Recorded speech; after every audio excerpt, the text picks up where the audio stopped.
నాకు తెలుసు అన్నం అంటే జొన్నన్నం తినాలని, వరన్నం ఆటలకి వండుకుంటానని, పరవాన్నం వండినప్పుడే పండుగ కట్టాలన్న విషయం నీకు తెలుసా?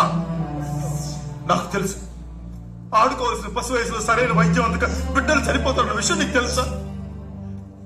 ఆకలేసి నేల వైపు, దాహం వేస్తే ఆకాశం వైపు చూసే మనుషులు ఇంకా బతుకున్నారు ఈ సమాజంలో.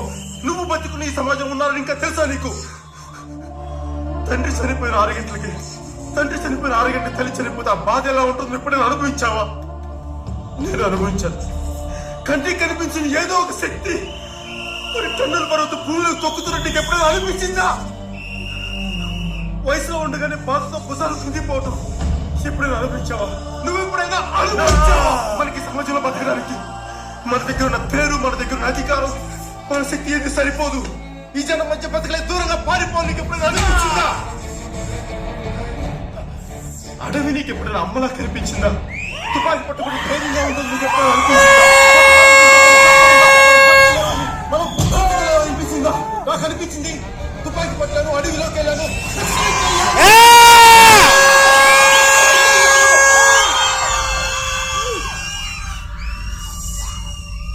ఇక్కడ కష్టం గురించి మాట్లాడే హక్కు నాకు మాత్రమే ఉంది, నీకు లేదు. ఖచ్చితంగా నీకు లేదు.